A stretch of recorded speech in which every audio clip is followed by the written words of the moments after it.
You're listening to The Edge of Reckoning. I'm Sue. And I'm Neil.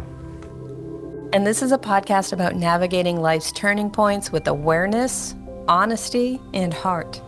We're two Gen X friends exploring what it means to meet change with open eyes and an open mind. Thanks for being here. Let's begin.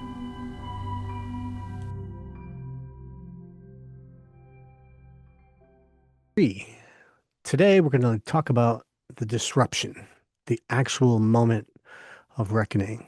When you understand that change is no longer an option, it has to happen. When your old life ends abruptly or undeniably and there's no going back. So we're looking at that moment when it all hits the fan, basically. Yeah, and it's hard to even know what happened in that moment sometimes. Yeah, because it just happens. Everything basically changes in an instant. And a lot of times that change is happening pretty much on the inside. It's all going on a lot inside your head as a result of some single event that might have happened. That moment of reckoning can be really powerful emotionally. In many cases, could literally destroy how you see the world. It's a powerful moment. And that's probably the biggest reason why we're talking about that, because we've had these moments in our lives where we're really forced to pivot. Yeah.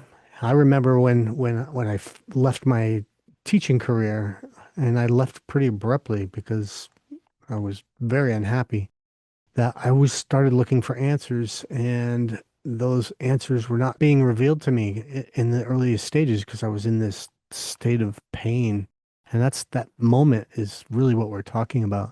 It wasn't until later that I started looking for books on how to pivot and things like that, which we can talk about later. So one of the things that's interesting is you get to that moment of reckoning. Sometimes there's like warning signs Mm. that enter your life when you don't really know, and it comes through your body. Have you ever had anything like that where you kind of could sense something physically just did not feel right? It could be just plain depression. For me, it's like my stomach, I think. It just like, Oh, you get the gut I feeling get the like gut. that dread, like serious dread. I feel dread down in my belly. Yeah. Right before something happens. Yeah, But like this, when this happened to me, I didn't have any foreshadowing, but looking back now, I can see yeah. that's always, the gift that you get is like hindsight. Hindsight. You can look back and say, "Oh, I did see some signs." And what Josh was doing, what my partner was doing, he was having a hard time because he was Right. about to break it off with me, but he was having panic attacks and things like that. And So you could see it manifest. His reckoning was happening, and but you didn't necessarily know it was happening, but he was physically having an experience that was, he was having a big sign. yeah, a Yeah. huge one. Yeah. I think for me, when I was teaching and I decided to leave, I know for months beforehand, I was just miserable. It was like depression, anger, frustration. Mm. And what I found, and one of the things that it was kind of a metaphor that helped me is the concept of when you get a bug on a windshield when you're driving a long trip and there's more bugs and there's more bugs and they keep building up. That to me, every bug was like an incident that I was carrying with me in my job. So by the time I had worked in my place of employment for 20 years, there was bugs all over my Mm. windshield. And and I was looking only through this little teeny speck of glass that was left because everything was going through this filter. And so my body physically was reacting to that. My sleep was disrupted. The way I communicated with people started to change a little bit. Your body really doesn't lie. And Right. a lot of times your body knows that something is coming before your mind does, because I'm assuming that is because our mind is trying to keep the story intact. Exactly. So yeah, that's one thing our brains try to do is keep things even, homeostasis. It doesn't like any disruptions at all. Yeah. So no matter what it is you're trying to change, it's very difficult for your brain. to get there. It will eventually, it reprograms, but it's so used to patterns. It's like a computer, right? It's used to running the same program every day. And then when there's a rupture, it's really hard for the Yeah. brain to accept what's going on. So that's why our bodies, are feeling it. Yeah. How would you define like that rupture? It's such an interesting word, rupture. Something's exploding. Is that what a rupture is? It bursts. I think it's the moment where you're utterly aware of a change in your that you have to now deal with. It's just an awareness, Right. right? So, but it's a somatic experience, Mm-hmm. and then it comes to the front of your brain when it hits that frontal lobe, Yeah. and then Kaboom. that's where your reasoning is, and your like executive functioning kicks in, and some people, I think when this rupture happens, if they don't really have a developed frontal lobe or executive functioning, that they scream like a 2-year-old.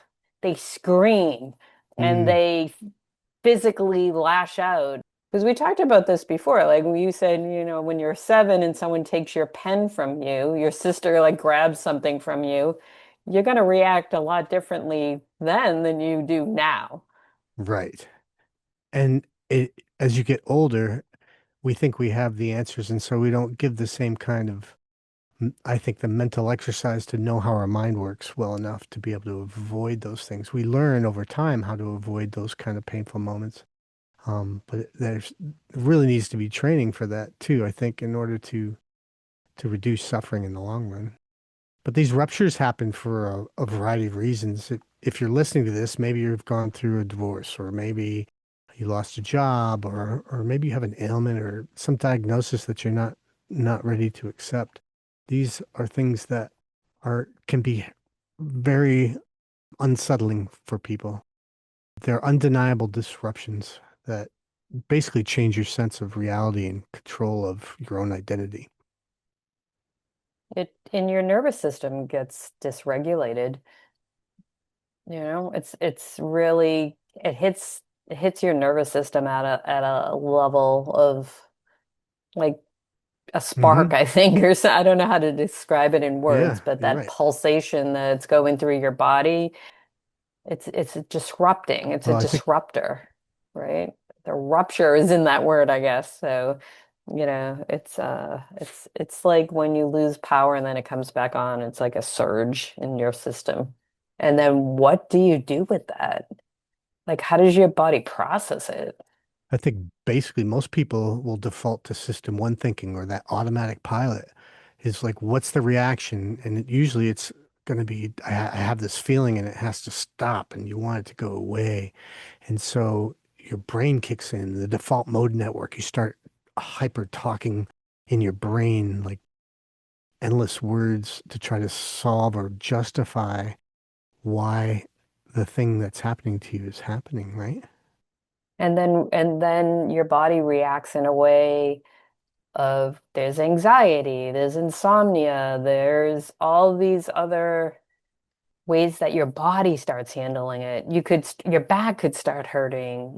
There's different ways that you react physically. And then there's the overwhelm. I guess anxiety is part of like the mental as well, but your body just starts reacting without you even thinking like, Yeah. oh, this sucks. I'm gonna have a stomach ache. Like it just happens. It does it without you knowing, really. Man, I think also one thing that just came to my mind in relation to dealing with this moment is that the moment for me wasn't like an exact pinpoint in time. Mm. It kind of it crept up on me. I knew I was in trouble when I couldn't play without this noise in my head.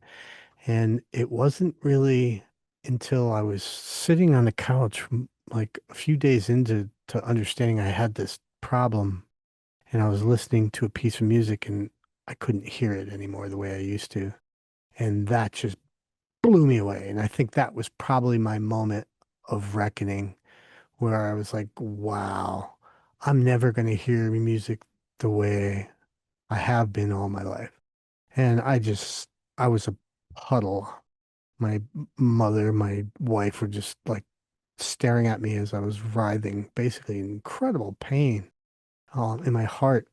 I looked later to find some answers that did come later after I sat and wallowed for hours and through the night. It wasn't time to find answers at that moment. I just was feeling it and it felt like it was never going to end. Like I was going to be stuck feeling this loss with that same kind of emotional charge to it. Yeah. And it just gets layered with the feelings of you're all alone with this. Yeah. Yeah, that's a big one because you want support, but people aren't going to really understand it because you're the one going How through it. can they? How can they? It's in your head. I remember feeling like I wanted to talk to anybody to say, look, I got this thing that's ripping inside my head that I can't turn off anymore, and I can no longer do the thing that, Because you're curious, because this has never happened to you before. This is something so new that you don't even know where to file it in your brain. There's no category for it. And you're curious and you want to fix it and you want to like ask other people, like, have you had this experience? This is what I'm going through. right? But I think we're talking a lot about, we're not in like a, let me fix this intellectually. It was like, let's try to put a band-aid over this as fast as we can. One of the largest things that I struggled with was my ego being tied to being a musician, and that my sense of self-worth has always been determined by how well I played or conducted. And if I had a good night, I was on top of the world, and if I didn't, I was a piece of crap. And so I had this huge desire to fix my ear as fast as I could so I could still keep that story of being a musician. And I wanted to find a plan as fast as I could, and I wanted to find solutions really quickly, but none of that would would actually work. It just kept trying to go back to who I was, and it would constantly keep repeating over and over the fact that no, you can't do that. No, you're done. No, I'm sorry, you're done. And it just kept like re-inflicting the pain over and over the more I tried to fix it in that moment. Your ego was being fed by your ability to hear, right? Because that's the role Sure. that you were. I think your ego tries to patch up what's It tries to be the to be fixer, the fixer. right? Yeah, this needs to fix. And I think from It rationalizes it, bargainings. It does all different kinds. It has different steps that are going to basically, it's going to engage in a process that's going to try to help you try to feel better. which I think makes it harder. I think your ego is not your amigo. I think your Yeah. your ego can totally get in the way of your healing because it's battling an issue, but there's no fix for it. Yeah. For me, like Josh was much younger than Yeah. me, right? And getting older sucks. Sure. Obviously, I don't like the way I'm Who aging. does? It's just like all of that shit that I'm dealing with Hmm. anyway. And then to have someone who's much younger than me break up with me, I was like, who the hell wants this? Like, I just spent the last 10 years of my life with someone much younger than me, and now what? I'm supposed to date someone in their 70s? Like, like, what? But my ego was like, not really helpful either. And Because did you I, start looking at yourself like how other people might be seeing you? yeah, like poor Sue, like she'll never find anybody. And like it's too late to find a partner. And like, why would I even want Yeah. to? At this age of my life, I don't want to start all over with somebody I don't even know. And then I like lost so much weight through this whole Did you really? process. I was like, ah, well, I need to look better. I need to take care of myself better so that I'm more appealing to other people. And I couldn't do Yeah. it. And it was just like, I just went down this black hole of just self-pity and ugh. Do they call that like emotional flooding? Is that what that's called? Oh, that's a good word. Just like you're Yeah. flooded, your nervous system is overloaded by all these intense emotions, whether it's fear, grief, Yeah. pain, panic, shame, all that kind of stuff is happening. You can't think clearly. Did Oh, I deleted every single picture I had you? of Yeah. Josh in my phone. Like got rid of every connection I ever had with him. Yeah. Kept the dog. Like I wanted to treat him poorly, like held the dog away from Hmm. him, like revenge, like all those awful, awful bad things I was lashing out at. How much could you function during the height of it? Like, It was really hard for me because I just started a brand new job, man, another stressor on top of it. like day two, and had to pretend everything was fine. Like I'm meeting people for the first time, and I just wanted to ball up, and I would go to the ladies' room and just cry. Sure. Like I couldn't make it through a whole day. Yeah. It was just and trying to like, oh, hi, how are you? Blah. And I'm supposed to be the face of this company, and it's just like, Would it be fair to say that because you started the job at the same time that you hit this moment of reckoning, that you may have altered your perception of your job because of the baggage that you carried with you because you were in such a fragile emotional state? oh, 100%. Yeah, Because it could taint whether or not that job is something you want to do or not, right? right. I had to take that job. Financial stability. Yep. Right.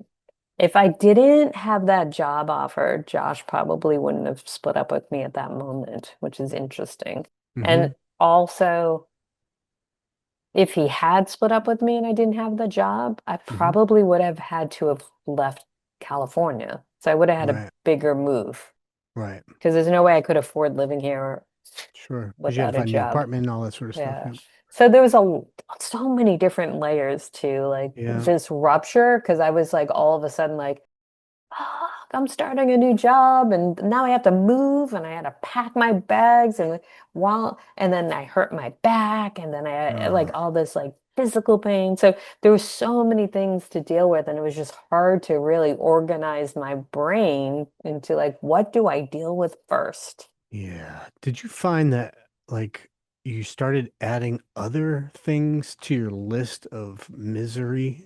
Of Like course. all these other things that have happened to me, why me? Because here's this laundry list of all the things that I'm clinging to that I can't necessarily have in my life anymore. Right. And then there's this yeah, then the fires in LA Hmm. and then my mother got breast cancer. And it was just Yep. like You start to add them all up. everything was just like, So would it be fair to say that your brain then becomes hyper focused on anything that's going to reinforce your new story of I'm a complete loser? exactly. Yeah. Yeah. That's how I felt, at least.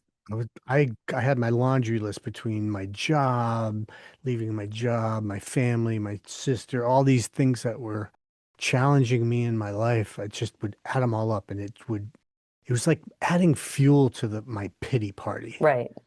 I think that's got to be the natural thing. Why do we do that? Is it just to make sure that that story is intact? Like, I'm miserable. I'm going to make sure that I find enough evidence that's going to make sure that I am miserable. Well, I think in that moment we're really grasping to have evidence of how bad we're feeling, right? And then Right. we're just looking for more evidence to support that.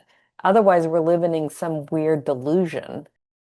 But Yeah. when you know that this is actually real and and then, we're just grabbing everything else that just is Yeah. supporting how we're feeling in that moment.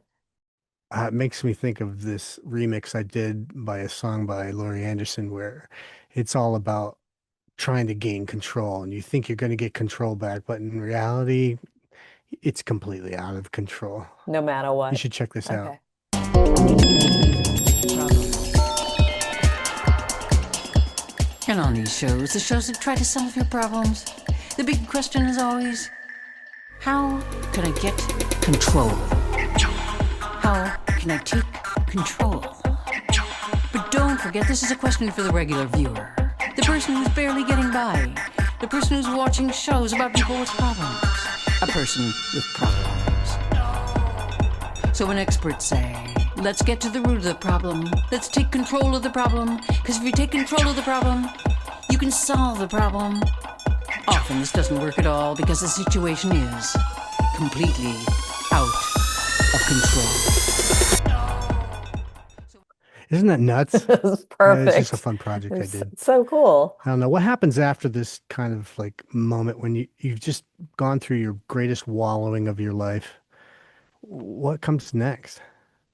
I think this great big pause at that Yeah. moment when you realize your brain finally catches up with the rest of you, right? And it With kind your of body. and then you realize this is where I'm at right now. This is and you start to contemplate like how what kind of choices you have. Have are you actually trying to solve things in this moment, or are you just kind of coming to the moment of like resignation, like, wow, this is my Yeah, reality. that's all. And Yeah. and maybe it's a moment where you become a little bit more present or more mindful, I guess, because the emotions have subsided. Because I think emotions tend to deny your brain function in some capacity because it becomes, for me, my brain goes on overdrive when I'm emotionally charged. I can't slow it down enough to like see things rationally. So this moment, this pause is sacred in its own right because I think you just kind of sit with it. Which is hard to do. It's really hard to do, but ideally, I think it's a really important moment because when those emotions can be at least somewhat managed, you have the ability to kind of witness what your brain then's doing to try to sort it out because your brain can't solve anything when you're in the middle of that crisis. And if there was one lesson that we could impart in this episode is you just got to let yourself feel the pain and it will not last forever. You will find a way, and even with the slightest degree of mindfulness, to be able to let that subside enough so you can get to this moment of sacred pause where you can just like, okay, holy crap, what just happened to me? Now I'm here. What am I gonna do? I have no idea. Can I just breathe for a moment? I'm still here. I'm gonna be okay, right? Just be still. Just be still. Yeah. And hopefully find some sort of grounding in the wreckage of your existence, in the death of your ego, depending on what kind of reckoning you're having. In mine, it was the death of part of my ego, really, because I was so tied to being a musician.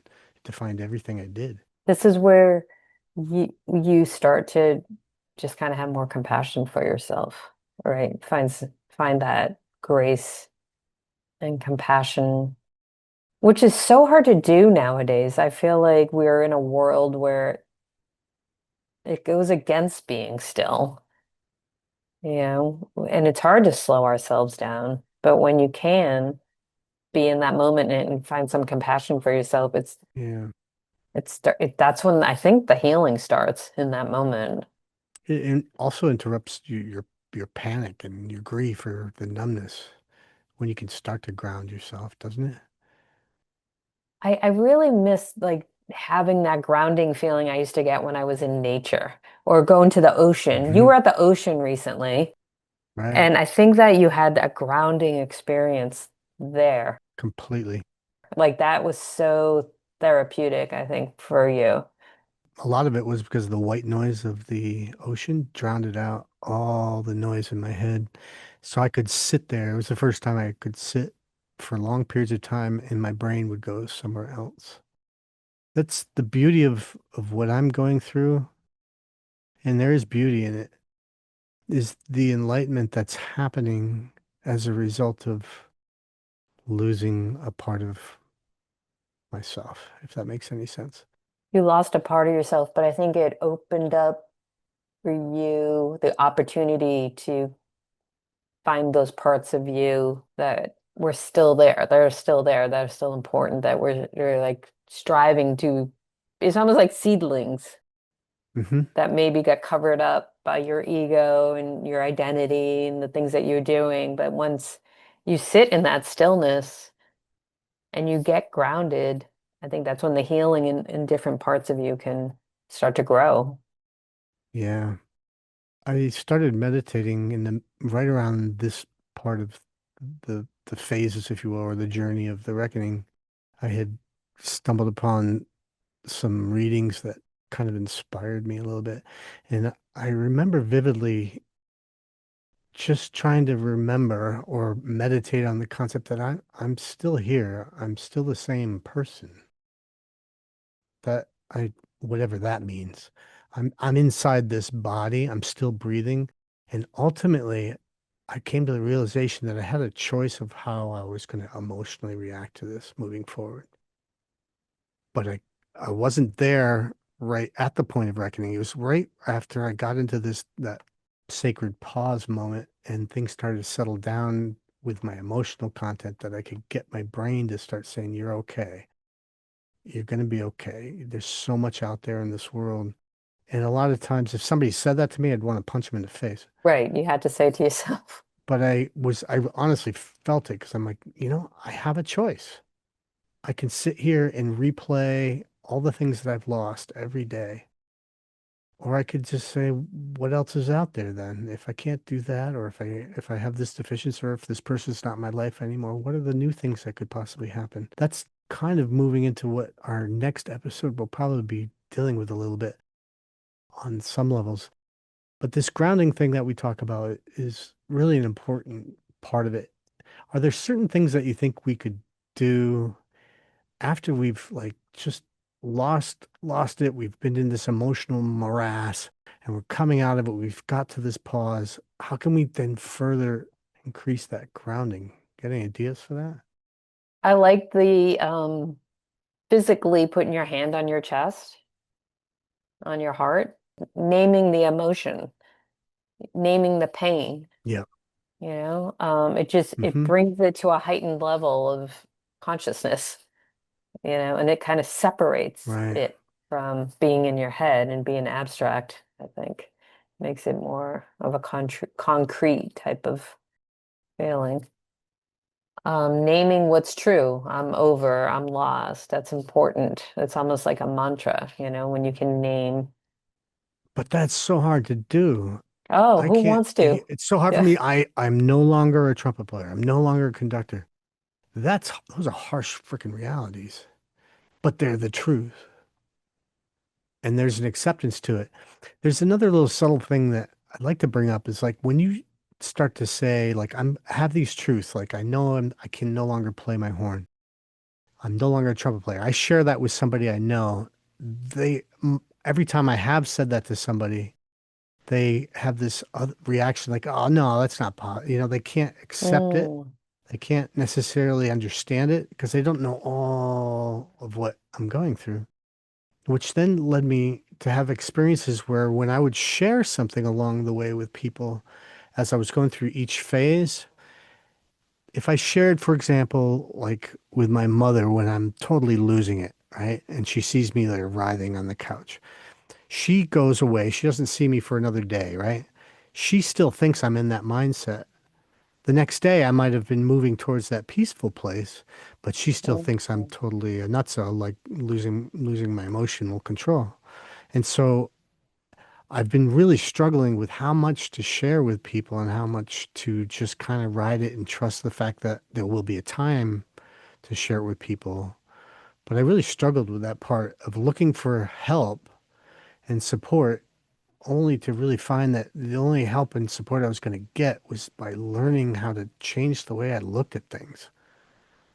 And when I look at things differently, the things I look at change. It's so true. It's the only, it's the only answer I could find is like, I have to change my perception about what I'm going through because every situation that's happening in our lives could be perceived from so many different places. And what we tend to do is use all the old stuff that we've brought with us to determine what our reality is. No matter how painful that might be. It's exactly right. But it's familiar, right? It's just what our brain wants to keep like, oh, this is how we react to this situation. We have the ability to truly alter our reality, regardless of the circumstances that are coming towards us, because we have the choice of how to react. Problem is, our bodies tend, and our emotions, those two tend to rule the roost, right? Yeah, they don't like things change. Not at all. Yeah. And that emotion thing, like once you could start to get in control of your emotional regulation, because once we replay that over and over and keep telling our story over and over and rehashing it, the emotions are still getting activated Every time you retell the story. every time you retell it. And sometimes less and less and Hmm. less but change the story. Change it. Or how you present the story, right? Right. Say, this is what I learned from this, or, say things out loud that you want to be true. Well, that's true. Yeah, that's a form of manifestation, is it not? Yeah, the more you think about things, the more those things Enter your life, right? come to Yeah. you. Yeah. And we talked about that belief system, that limiting belief system. It's all part of what you say to yourself and what you're telling yourself over and over and over. It becomes true. Hmm. It does, or it can at the very least. Yeah. And it happens with people you're with too, right? If you keep surrounding yourself with people who are not taking care of themselves. Then you will do this. You'll do the same for yourself, right? Have you ever had a friend that you hung out with that just liked to find the fault in everything? Oh yeah, what's that show? What we do in the shadows? They have those energy vampire. What's his name? I forget. But he just sucks everything out of everybody. Just sucks your energy. Yeah. Yeah. It says it just breeds the sort. It's the same principle of having a roommate in your head that's saying negative stuff. It reinforces that. The other thing about the stories and the retelling of the stories that I'm still trying to work out, because I don't know that balance between sharing with people, looking for support, and trying to get some sort of reduction of suffering as a result of sharing. But I just can't navigate that one yet because I know that every time I reshare it, I'm bringing up emotions again. And if you look at it from a neurological perspective, I'm basically myelinating my neurons, those pathways in my brain every time I recall it, which just makes the suffering last longer. So there's got to be a sweet spot in there somewhere where you can get help from people and you can share it with people without reinforcing all the pain. One of the things that I did discover is if I talked on much more global terms and didn't like replay the details of when I went to that Easter gig and I had to play the trumpet and oh my God, the sound in my ear was like freaking breaking glass and sweat was pouring. And I could get into the whole thing and relive the emotional content of that moment. Or I could look at it from a much bigger lens, from a higher elevation and say, wow, this person's life, my life, is now going to go in a new direction. I'm going to try some new things because the old things can't happen anymore. And that's got to be okay. It happens to everybody in life at some point. You got to Hmm. let go of something.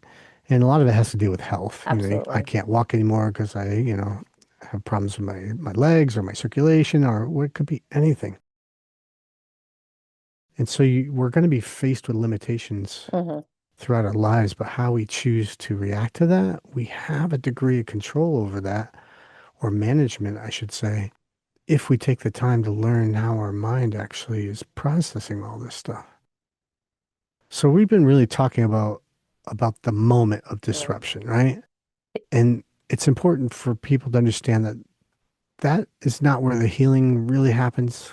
It's not the place for it, but it's the beginning of like taking the Band-Aid off, It's like it's just the start of it. And I think it's also important to understand like you're just at a point where your old story has stopped. And whether you were ready for it or not ready for it, you're at that moment.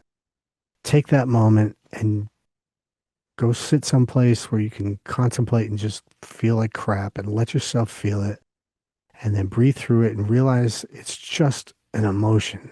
And then when that emotion can subside enough where you can get to that place where it's a little bit quieter, you have the ability to start to find ways to ground yourself so that you can maybe start to look for some new pathways. And a lot of it is dealing with like knowing how to not know what your future is, being comfortable with the ambiguity. My mother says it all the time. The anxiety of the ambiguity is what gets you in trouble all the time. So if you can figure out a way to sit in that space when you're still trying to figure out who you are, that space is an awesome, awesome opportunity. It's you get to begin again in many respects. And to me, that gives me a lot of strength and a lot of hope. So I'm hoping maybe we can dive into a little bit about, I'm really curious to dive into like identity structures and how we see ourselves as we begin to try to figure out how to move forward. Yeah, I'm interested to see the roles that our identities take and play throughout this whole rupturing. Rupturing, Disrupturing. Disrupture. It's funny, disrupture and rupture kind of the same thing, right? erupt, RUPT. It's the same to you and me. Maybe we should Wow. stop now because these jokes are getting pretty bad. We're going to lose every listener, or at least our one listener. Hello. Probably my mom, but Oh, your mom's that's gonna listen to this. actually, I'm not telling my mom I don't about think I'm going to tell my mother either. it. She might challenge my identity and judge me. That's awesome. Well, next time we'll look at maybe how to live in that, not knowing what the heck is coming next. And we can maybe start to discover what some strategies are to try to figure out some of those big questions. Sounds good. Let's do it. Okay. Okay. Thanks. Talk to you next time.